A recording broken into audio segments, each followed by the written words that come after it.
Hi guys, it's Dan here from Tuffset. We made this video to help you get the most out of your Tuffset Bridge from day one. There's a lot of information in your installation guide, including an exploder diagram and instructions for removing your old bridge, and this video isn't intended to replace any of that. You'll find it in the box underneath the foam insert with a bag containing your Tuffset pick and all the tools you'll need to adjust and lock the bridge. So let's get started. First, we're going to set the post heights. Once you've removed the dust cover screws with your Tuffset pick and replaced your old bridge, it's time to get the strings back up to tension. Use the black Allen key and insert it into the post hole, turning it clockwise to raise the post on that side or anti-clockwise to lower it. What's really important here is to set the outermost strings to the correct height. Once you've done that, this step is finished. So we're going to set up the remaining string heights, and these work a bit differently.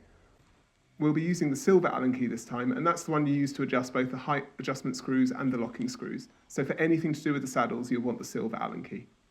Your Tuffset Bridge comes in the box with the saddles set at their minimum height, so you'll need to raise them up until the action's correct for your guitar. Unlike other bridges, the Tuffset's adjustment screws are found on the edge of the bridge, not on the top. But before we can raise the saddle, we need to loosen the locking screw. The locking screws are found along the top of the bridge, where the height adjustment screws would normally be located. Bear with me because this is the hardest part to wrap your head around, but understanding how this works is crucial. What you need to know is that each turn you loosen the locking screw by will allow you to raise the height adjustment screw by 1 turn. So if you loosen the locking screw by 2 turns, you'll be able to raise the saddle by 2 turns before it tightens up. If you loosen the screw by 3 turns, that will allow you to raise the saddle by 3 turns. What you're really trying to do is loosen the locking screw just a little bit more than you think you might need to raise the saddle by to get it where you want it, and then to take up the excess slack by tightening down the locking screw. But here's a really important caution. Don't be tempted to steam ahead and loosen the locking screw by too much all at once, especially if the height is approaching the top of its range.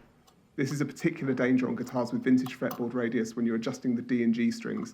It really pays to be patient and work in small increments of 1 turn or so at a time as you start to approach the limit. Remember, these adjustments are all going to lock in place, so even if it takes a bit longer now, once you get it right, you shouldn't have to adjust the bridge again for a very long time. To lower the saddle, you turn the height adjustment screw anti-clockwise and the saddle should gradually sink down under string tension. If you're using especially light strings, you might want to gently push the saddle down into the face of the guitar as you loosen the screw. Once the saddle's at the correct height, tighten the locking screw down to take up any remaining slack. Repeat the process for all 4 of the inner saddles and that's finished. If you need to change your neutral axis at this point, here's how to do it. First, get one hand under the strings and firmly press them upwards to relieve the downward pressure on the bridge. Then you should be able to move the bridge chassis to where you want it, making sure that the strings are back in the correct slots as you remove your hand from under the strings. Okay, so now we're going to set the intonation, and the process is the same for all the saddles. Turn the locking screw anti-clockwise just by a turn or so to unlock the saddle. Then you should be able to slide the saddle by hand to where you need it. If it's a bit stiff, you might want to hold the bridge chassis still with the other hand while you do this. Once you find the right place, just tighten the locking screw down and move on to the next one. There's a short description of what intonation is and how to test it in the intonation guide, so be sure to check that out if you could use a reminder. Once all the saddles are intonated correctly, we're almost there. All the adjustments are done, we just need to lock the posts up and you can plug it in and try it out. So now the saddles are all adjusted for height and intonation and locked in place. All we need to do is to lock the posts so they won't ever sink down on you when you least expect it. Keep turning until you feel a resistance and give it a last nip just to tighten it in place. Repeat the same process on the other side and only insert 1 locking follower into each post. If you come back to adjust the posts in future, just remember that the locking follower has to be removed first.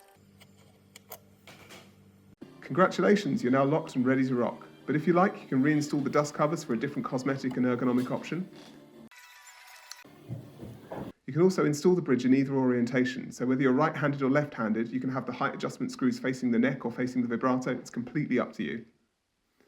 We can't wait to hear what you think of your transformed guitar, so do reach out to us on social media and let us know.